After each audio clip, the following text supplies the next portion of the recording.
Good afternoon, everybody, and welcome into another edition of Right on Rangers Live. Hey, you got to give it to the Rangers. They are consistent in not scoring very many runs and basically playing almost every game tight against teams that are not very good. So, look, at least they're consistent for us. But this one sure did hurt, especially when Siegs goes solo homer in the fourth inning to put the Rangers up 1-0. I kind of felt for a second there like maybe that would be all the Rangers needed. Lorenzen was humming along. The bullpen has been pretty solid, but things kind of fall apart in the seventh inning, and the Rangers lose this one 4-1 to the Angels, dropping the series 2 games out of 3.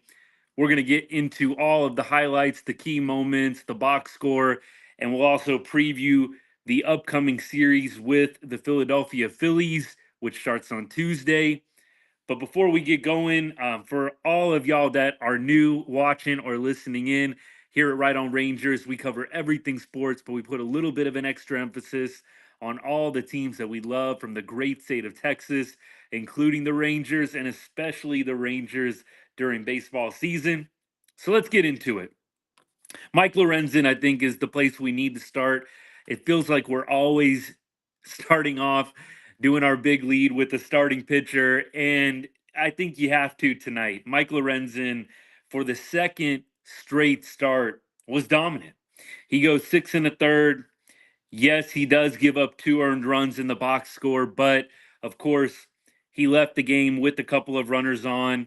Jonathan Hernandez comes in, and those runners score on Jonathan Hernandez's watch. So he inherited those runners, did not stop them from scoring. So when Lorenzen left the ball game, the Angels had 0 runs.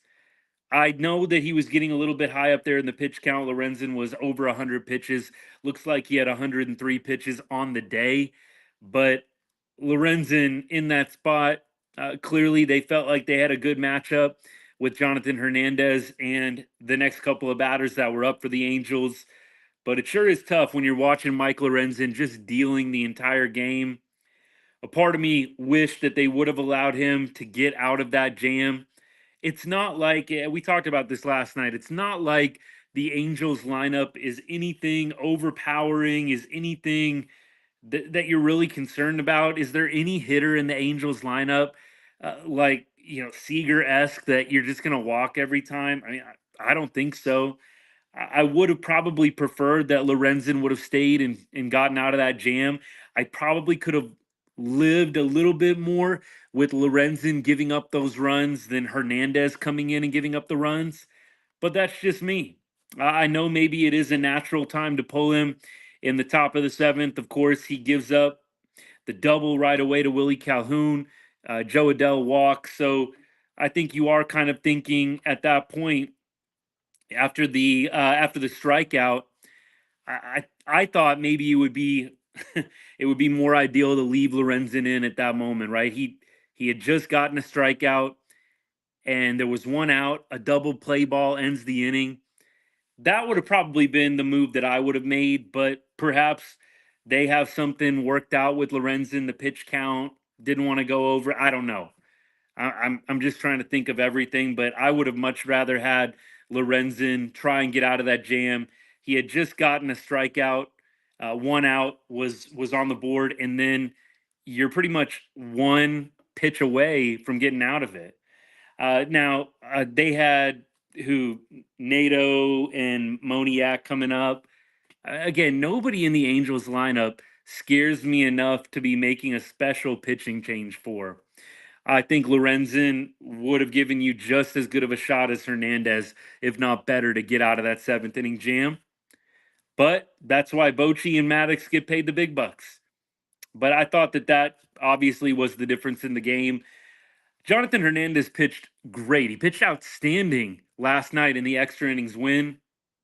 I think he went one scoreless. Kind of tough to bring him back out today and expect him to do the exact same thing. But the big thing with Jonathan Hernandez today, I think, as I'm looking at it, the walk, right? The walk to load the bases. Just very, very not ideal. You just can't walk guys when you've already got runners on. That's the last thing you can do. I know Bochy's talked about with Hernandez. Hernandez has good enough stuff that he doesn't have to just pick the corners every time.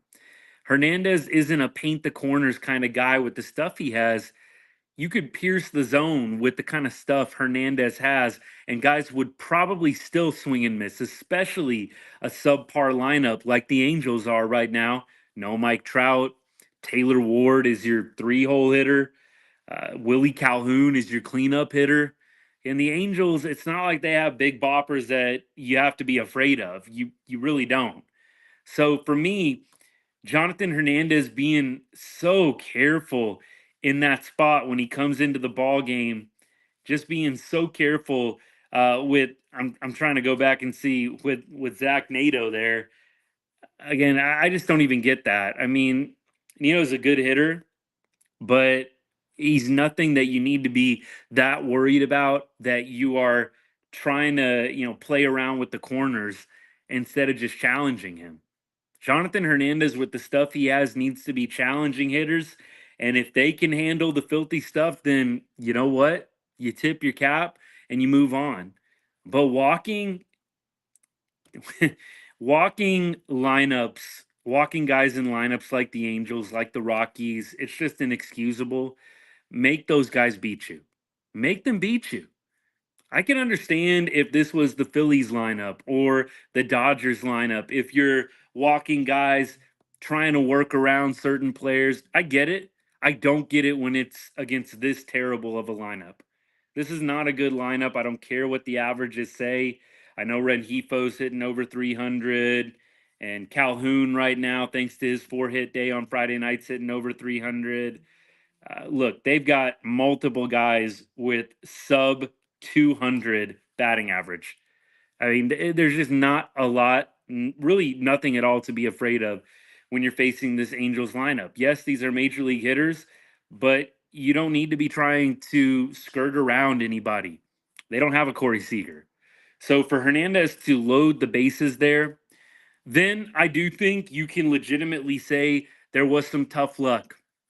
So on the Moniak single that ties the game, first of all, it's not like that pitch to Moniak from Hernandez was center cut. It was actually an outside pitch. It was probably about 6 inches outside. And it's a lazy pop fly down the line that falls right in between Josh Smith and Evan Carter, just inside the foul line. That's tough. But I always kind of say stuff like that happens though when you walk people. You walk the bases loaded and you're just asking for trouble. So yes, it's tough luck for Jonathan Hernandez. That ball that goes right in between Evan Carter, Josh Smith, looked like both of them were hustling hard to try and get back to that baseball. For Josh Smith, Evan Carter was sprinting, running forward. It was just perfectly located. Just one of those baseballs. So for me, that's a battle that Jonathan Hernandez won, but you just got unlucky. Again, though, when you're walking the bases loaded, stuff like that happens. You're just allowing the door to be open for stuff like that to occur. So for me, it all starts with that bases loaded or the walk to load the bases, I should say. And then after that, on the Pilar at bat, that was another one, a slider low and outside. And Pilar makes a good swing on it, hits kind of a lazy line drive to center field. So I kind of feel like on both the hits that Jonathan Hernandez gave up, the one that tied the game, and then the one that ultimately gave the Angels the lead, I think that Jonathan Hernandez won the battles there. They just happened to find green grass, each one of those baseballs in that case. So, look, I can't say Jonathan Hernandez was center cutting pitches, missing his spot. I think he was hitting his spots, but it just wasn't working out in those at bats. He just got unlucky. And then Renjifo, the triple. I mean, it just kind of all started opening up from there. On that, uh, on that Pilar single, Leote, I know probably was going to be hard pressed to get the runner out at the plate, the third run that scored. I believe it was, I think it was Zach Neto, and he's got some wheels. It was going to be a bang bang play, but I don't even know what that throw was. One of the least competitive throws I've ever seen. Missed the cutoff. It was off to like the far right, or I should say Jonah Heim's left. Just kind of a, I don't know, just kind of an insult to injury type play.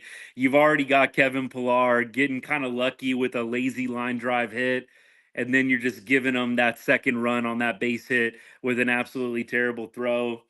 It was just one of those days. Just not the Rangers' day. I know that's oversimplifying it, but I really do feel like in that seventh inning, Angels get a little bit lucky with the hits. That's what happens when you put the ball in play, though. I will say, I'll give the Angels credit. You put the ball in play, and you have obviously a much better chance of good things happening. But when you don't put the ball in play, when you strike out in big moments, that's when you don't even give yourself a chance. And the Rangers didn't strike out a ton today. 5 strikeouts. Simeon had 2 of them. But the Rangers absolutely did not take advantage of their runners in scoring position opportunity. They were 1 for 6 on the day. LA 2 for 6, and that's the difference. LA goes 333 average with runners in scoring position today after going 0 for 18 yesterday, and we go 1 for 6 and leave 7 runners on base. Big reason why the Rangers did not win today. I believe Jonah Heim had a bases loaded opportunity with 2 outs, didn't come through. And I believe Josh Smith had a runners on first and second opportunity, also couldn't come through. So the Rangers had some moments today. That Jonah Heim moment, I believe, was in the bottom of the 8th. Right, there was 2 outs. Heim's up to bat, and he flies out to center field with obviously an opportunity to potentially tie the game on a ball in the gap. And that was just kind of how things went today for the Rangers.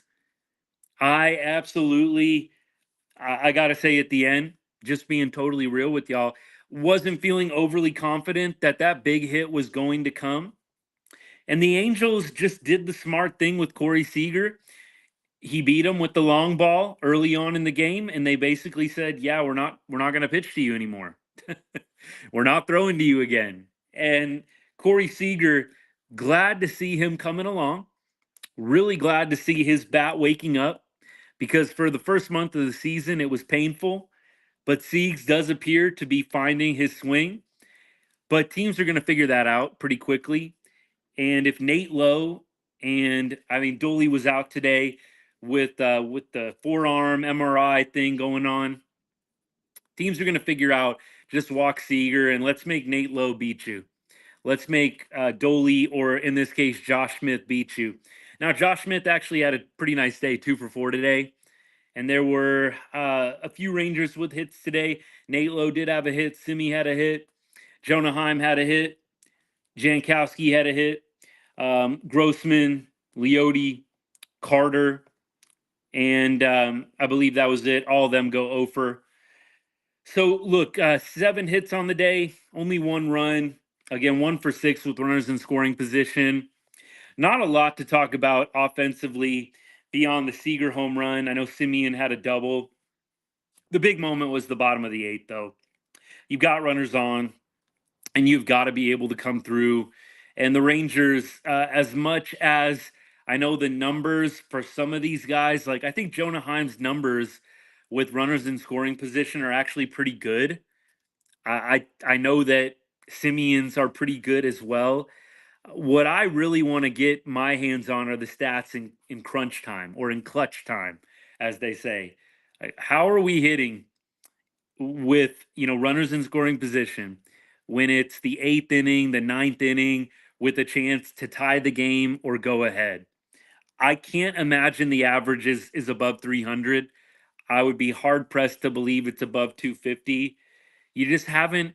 I don't feel like, besides maybe the first game of the season when Jonah Heim delivered the walk-off base hit against the Cubs, it doesn't feel like we're getting a lot of big hits late with runners in scoring position.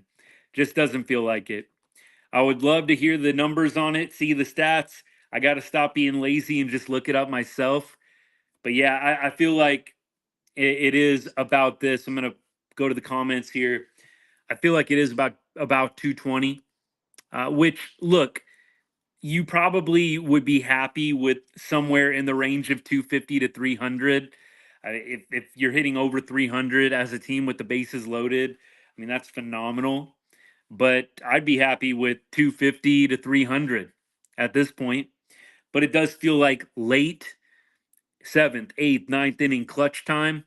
The Rangers are not coming through as often as they should be coming through, and that was an opportunity. Who knows? You get a base hit there. It's a one-run game, and then you go to the bottom of the ninth, and one swing of the bat can tie the game. So even if Heim doesn't tie the game or hit a home run or hit a gapper and score everybody there with the bases loaded, a base knock's at least going to score two in all likelihood, and now you've got a one-run game. And who knows what happens after that? Evan Carter's coming up. Evan Carter didn't have a great day at the plate. He did put the ball in play every time, but you never know. Evan Carter obviously is battle tested. He's been in some big moments in the playoffs. I would have liked his chances and to see him up there late in that spot. But Jonah Heim flies out, not able to come through, and it is what it is. And then the Rangers go pretty quietly in the bottom of the ninth, double play. Robbie Grossman, I believe, ending the game. So look, I talked about Robbie, and Robbie's playing today mainly because of the Dolly injury, right? So Robbie, I think, absolutely a feel-good trade. I'm glad that he's back with the team, but you're going to need more help than Robbie. You're just going to need more help than Grossman. He has not provided the Rangers with a lot against lefties, and I think at this point, the Rangers are praying and hoping that Josh Young comes back and solves the problems. But I just saw a report with Josh Young that he's probably not going to be back till All-Star break. So he's got, clearance for baseball activities, but it's still going to be a couple of weeks before he can swing a bat. And then it's going to be another 3 to 4 weeks of ramping up. So we're talking about 6-ish weeks there. I don't know. It seems like a long period of time for the Rangers to not do anything. I would really like to see them consider thinking about some right-handed help. I think that would be very, very ideal. A DH type player. We obviously are going to have some guys in and out of that DH spot just by nature of it. You're going to have Seager play DH occasionally. You're going to have Dolly DH occasionally. But I would like to see them acquire a right-handed bat. I don't know if you can just put all of your eggs in the Josh Young basket and think that when he comes back, all of these problems are going to go away. I don't think that that is going to be a realistic thing. I think Josh Young's going to help, no doubt. I'm not by any means downplaying Josh Young. I just think the Rangers would be wise to add somebody else. I don't know if Josh Young comes back and this team suddenly becomes an offensive juggernaut. I think there are some guys available that you could go and get. What I'm going to try and do over the next few days is kind of dive into who some of those guys might be. We've talked about a few, and I know that there's some guys out there on some teams not playing very well that the Rangers could pursue. I don't know what they're in the market for right now or if they're even considering getting offensive help. Haven't heard anything personally. I would imagine just by nature of the pitching injuries that their ears are probably open for arms. I don't know though how much they're considering bats at this point. I think they should. I think a right-handed bat would be really helpful for this team. You had Mitch Garver, who's not having a great year this year. I think that was a good move on their part, letting go of Garver, as much as we love Garv sauce. But I think that they needed somebody to replace him. Now, Wyatt Langford, can he come back and become more of the player that we expected him to be? I don't think any of us expected like him to hit 350 with 40 bombs, but I think a lot of us expected more than a 230 average or whatever he's accomplished thus far in the season. Maybe Wyatt Langford comes back and makes a difference. By the way, haven't heard much on Langford's progress yet. If any of y'all have, drop it in the comments. But haven't heard a lot about how Langford is progressing with his recovery. But I would imagine if the timetable that they gave us when the injury first occurred is accurate, I would imagine he's probably coming up pretty close to that time where he should be going out on a rehab assignment, and maybe they can extend that out. Maybe Langford comes back from rehab and he's looking really good, and that could be a huge, huge boost for the offense. But I think it's probably, like I said, a little overzealous to think that Wyatt Langford is going to come back from this hamstring injury after a little bit of time down at AAA rehabbing and suddenly save this offense. I really do think the Rangers need to invest in a right-handed bat. The Rangers bench right now is pretty thin. And even when Josh Young comes back, I still don't love the bench options that much. We've got obviously Jankowski, and we've got Duran, and we've got Grossman. When Josh Young comes back, Robbie's going to be taking a big back seat, I'm sure. But I really would like to see the Rangers acquire a right-handed bat. I think that it would make a big difference. And I think that there's definitely some factors to consider. I know salary is clearly an issue with this team. It's why we passed on Jordan Montgomery and other free agents. But maybe you can work out some kind of deal at the deadline where, like in the Scherzer deal, the other team, the team that's trading to you, is paying a lot of that salary. And I really think that that could be the play for the Rangers. Okay, so you don't want to go out and spend big money. Maybe in a trade for a right-handed bat, you can have that other team pay some salary and you're able to stay below where you want to be, the number you want to be for the salary or for the salary cap. So, and obviously there's no salary cap in the major leagues. You can spend however much you want, but clearly there's a luxury tax threshold. So I know the Rangers are trying to be careful with that ownership, with the Bally deal and everything, is not wanting to overspend at this time. I get it to an extent. I would like to see the Rangers and would have liked to see them go a little bit more all in, but I think that they expected a lot of these guys that are injured right now to not be hurt. And it's really hard to judge this team as a whole when there's so many injuries. It really, really is.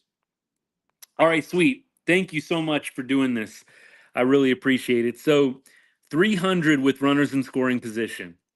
But this is bolstered by some great stats in certain areas, but not clutch. Baseball Ref has their clutch stats as well below 300. And overall, hitting 5 to 7, hitting in innings 5 to 7 is awful, with it being 188 in the seventh inning. Oof. Yeah, and that's how I felt too. By the way, thank you so much for doing the research on that. And I'm going to do a better job trying to read the comments out because I know I got some people that are just listening, no video. So I'll try and do a better job of reading out all the comments as we go through it. But I know that just the feel, just the eye test, it did seem like the runners in scoring position average had been lower in that clutch time, seventh, eighth, ninth. It's obviously very easy when you got a lead, there's less pressure, and hey, there's a guy on second, you're scoring runs, and it's great.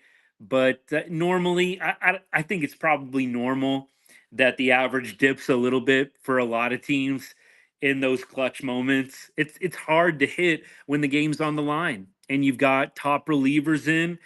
Baseball's a hard game. Now these guys get paid a lot of money to do it, but it's a lot easier when the game is 10 to 1 and you've got a runner on second than when you're down by 2 or 3 runs and you need to get a big hit, right? It's a lot harder in those moments. So it makes sense that the numbers are what they are for the Rangers in that category. Look, I'm hopeful that tomorrow, the off day, is going to be a good refresh for the Rangers. I said that about the off day on Thursday, and then we dropped 2 out of 3 to the Angels. So I don't know. I don't want to be, you know, pessimistic, crazy on that side of things because I know a lot of Rangers fans are there right now. It just wouldn't shock me if this team suddenly did start hitting and turned it around. I don't really feel like there's a whole lot of different pieces on this team besides Josh Young that are missing from last year. I think a majority of the guys on this team were a part of what we did last year, which was one of the best offenses in baseball. So I really think that the Rangers easily could have a great series against the Phillies and play up to the competition like the Rangers have done in the past. Last year, especially, I felt like whenever the Rangers played a good team and you weren't expecting them to do very well, they played well. And then we would go play a bad team and we would have some of the results that we got against Colorado this year and of course against the Angels this year too. So I really don't think I'm going to be shocked or surprised if we go to Philly and have a good series. That being said, if we get more of the same like this, I'm not going to be surprised either. This is a little bit of a hot and cold team, a little bit of a streaky team. Even our World Series run and championship last year, we caught the Rangers at a very hot, streaky time. They got hot at exactly the right moment and they won a World Series. I've said, and it's not a knock on the team, I don't think the Rangers were the best team on paper going into the postseason. They weren't. I think there were a lot better teams than them on paper going into the postseason, but the Rangers got hot at just the right time, and the rest is history. So the Rangers do have a propensity, I think, to go hot and cold, play up to the competition, play down to the competition. It's just not going to surprise me either way how this Philly series goes. I know a lot of Rangers fans are thinking we're going to be dropping 2 out of 3 or 3 out of 3. Very well could happen, but I feel just as confident that this could be a great series for them too. And I know that there's nothing really to point to that and say, okay, yeah, this is why the Rangers are going to have an awesome series in Philly. It's just how this team works. I really do feel like they are able to flush it and move on. I do think the bats are in a bad way right now. And you go through those stretches in the season, I don't think that there's a lot the Rangers can do with the guys that they have right now in terms of shifting players around in the lineup. I think they kind of have what they have. But I do think maybe they start thinking about maybe the wheels are turning right-handed bat. They've got plenty of lefty bats at this point. They could use another solid right-handed bat to go along with Simi and Dolly. So I really think that might be something that they need to start considering. We'll see if they do or not. Natalie Foscue, righty. Foscue's a righty. So he would I mean, theoretically, you would think that Foscue would help against lefties when he comes back. Now, I have no idea what his timetable is. I know he's on 60-day IL. And that was just such a crazy deal. He gets his first major league hit, and then you're on the IL the very next day. Just crazy. But let me see what his splits are, what Foscue's splits are against lefties. I'll see if I can look them up on Baseball Ref as we're talking. But I do think he probably would have been helpful for us this year. I really do. Especially right now. I think he'd be getting a lot of playing time right now. Who knows if he would be earning it and continuing? If the guy struggled, clearly I don't think they're going to stick with some of these minor league guys that are getting chances if they're struggling. You know, Evan Carter probably being the exception just because of how well he did in the postseason. But some of these young players, you're only going to get so many chances before the club says, yeah, you're not quite ready for big league play. So I'm trying to look through right now and check out what Foscue's splits are against lefties if I can. It's going to be tough because I don't know if they're going to show me the minors splits. Clearly, he doesn't have that many He doesn't have that many splits against that many splits in the majors, but in the minors he does. I might have to look for it later. That being said, I think everybody remembers he got his first major league hit, Justin Foscue did, off of Josh Hader, a lefty. So, I mean, look, that's a very small sample size, but I think that is encouraging. His first hit was off a lefty and a very tough lefty in Josh Hader. So I do think that he absolutely would be helping this team against lefties. He can't be any worse than what we're getting right now. Let's put it that way. So let's start to move forward here a little bit. And I'll wrap up any thoughts from this game and I'll scroll through the comments, make sure I didn't miss anything. One thing that was encouraging was Grant Anderson coming in, throwing 2 clean innings. We talked about Hernandez and the tough luck that he ran into. Glad to see Grant Anderson after a little bit of a tough outing. Um, I think it was a couple of nights ago, whenever it was, he gave up a couple of runs. I think it was on Friday night, the first game. Glad to see him come in, throw 2 scoreless. Average ERA is down to 10.57 now. If that tells you anything about how Grant Anderson is doing this year, lowered the ERA to 10.57 in 2 innings pitched. So look, there's a couple of guys in the Rangers pen that are just innings eaters at this point. I think Grant Anderson is kind of fallen into that category. But let's look at the game for Tuesday, shall we? Let's try and move past this bad loss to the Angels, and not just today, the series, just a bad loss. And I think Houston did win today. I think Seattle lost, so I think we're still 1.5 out, if I'm not mistaken. So that maybe is the silver lining.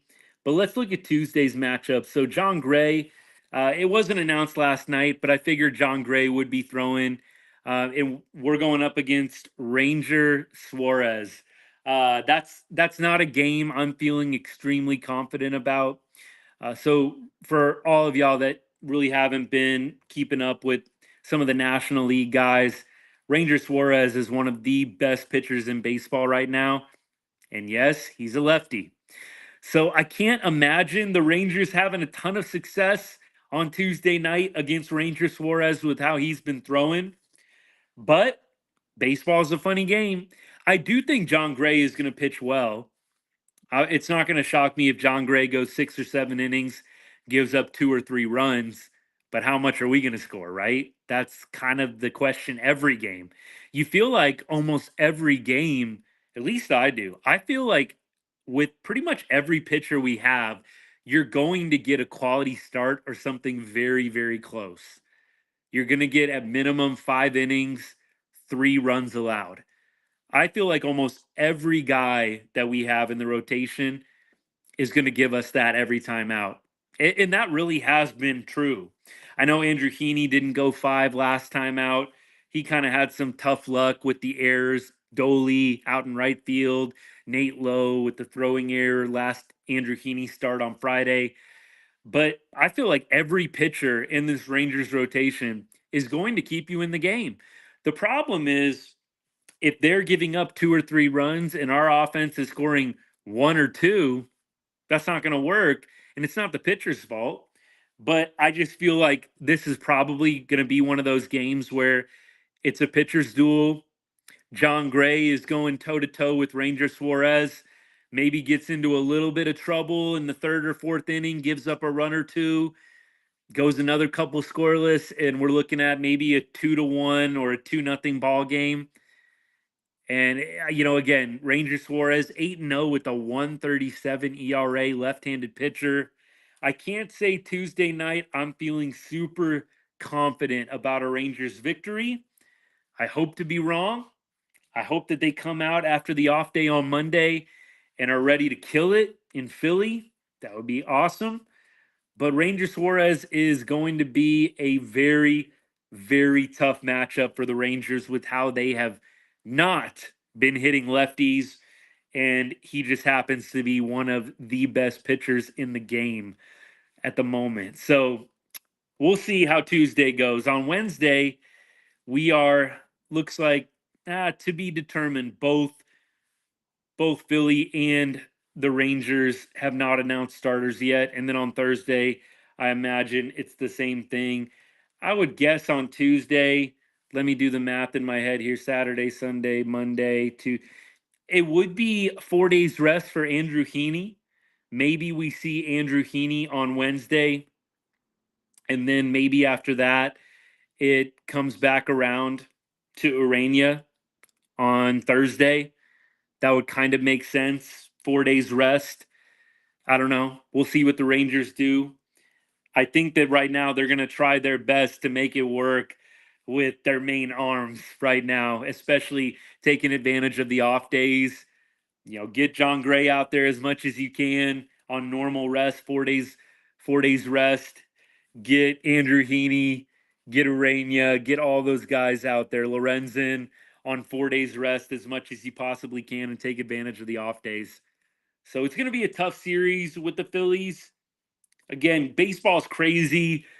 It's not going to shock me if the Rangers have a good series in Philly because it just doesn't make sense sometimes. It didn't make sense for the Rangers to look so terrible against Seattle at the end of last year and then dominate every team on their way to a World Series championship after that terrible series in Seattle to end the season. It didn't make sense.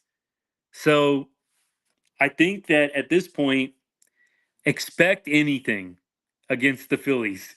Who knows? It could be another one of these where we put up 0, 1, 2 runs every game, maybe three, or we could see some offensive outbursts. Okay, cool. Looks like we got a couple of comments here. Good. I know Dunning threw a bullpen. I know Evo threw a bullpen. So hopefully both those guys are coming back soon. I think that they could probably, with how it's lining up, if they wanted to wait for those guys to come back for the Twins series, which is this coming weekend, we go to Minnesota and play the Twins. I think that we could probably pull that off because, again, Heaney, if he pitched Wednesday, that would be 4 days rest. Saturday, Sunday, Monday, Tuesday. And Urania could pitch Thursday on 4 days rest. So theoretically, you could throw Urania and you could also throw Heaney Wednesday, Thursday. And then, hey, if Dunning's ready to go, hopefully maybe that weekend series he can come back against Minnesota. That would be great. It'd be good to get him back. The sad part is pitching just really isn't the problem right now. It's hitting. Pitching is just not the problem right now. Like, I'm pumped we're getting Dunning back. And when we get Evo back, that'll be awesome too, because it's just a solid boost for the team. But the problem is the bats right now. For real. Foscue stats. Sweet. So last season, Foscue hit 260 against righties, but 285 against lefties with a 415 OBP. So those are minor league stats.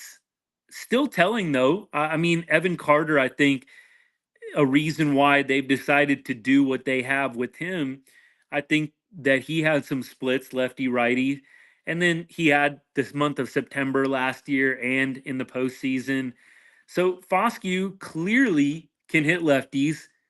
Don't know if it's going to if it would translate to the major leagues.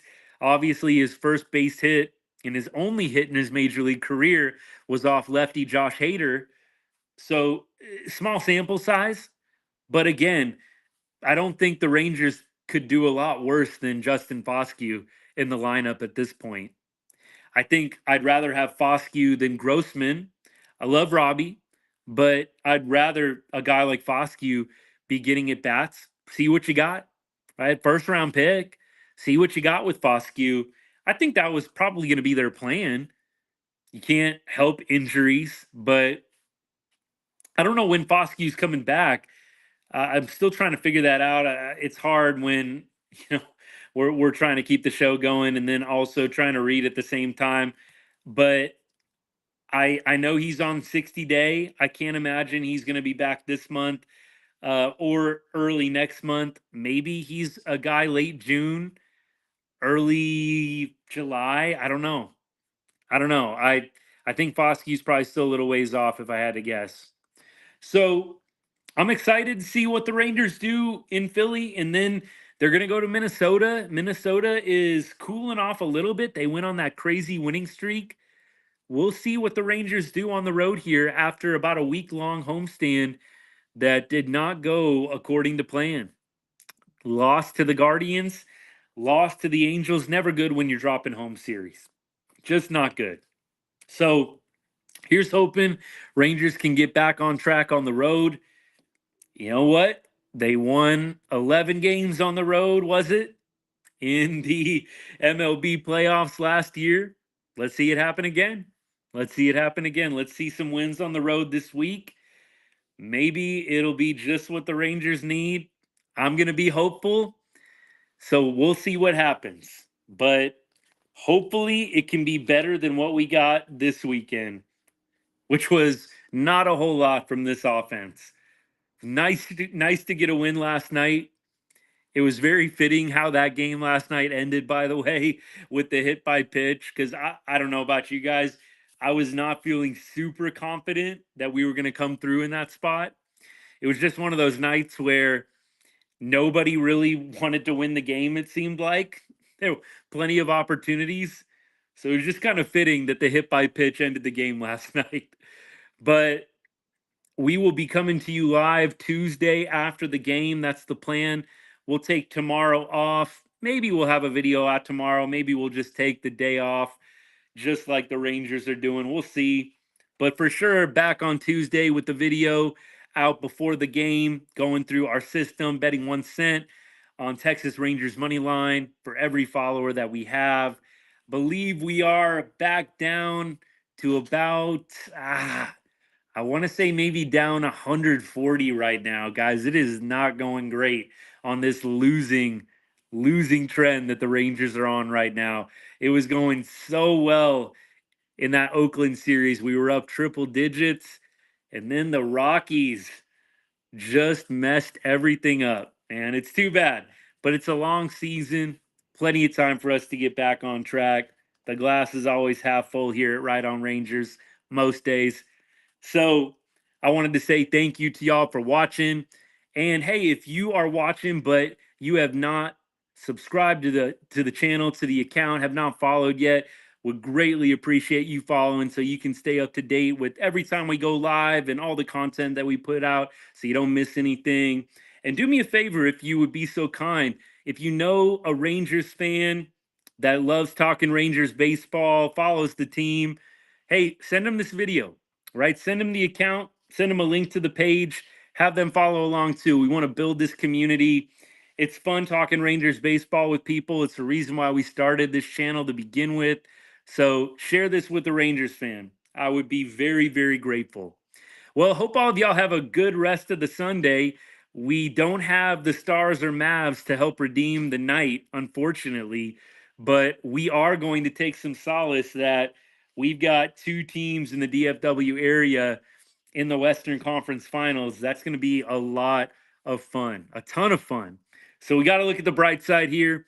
Rangers will be back in action Tuesday night. That's when we'll see you guys next. And as we always say here at Right On Rangers, God bless. Go Rangers. Hope y'all have a great Sunday.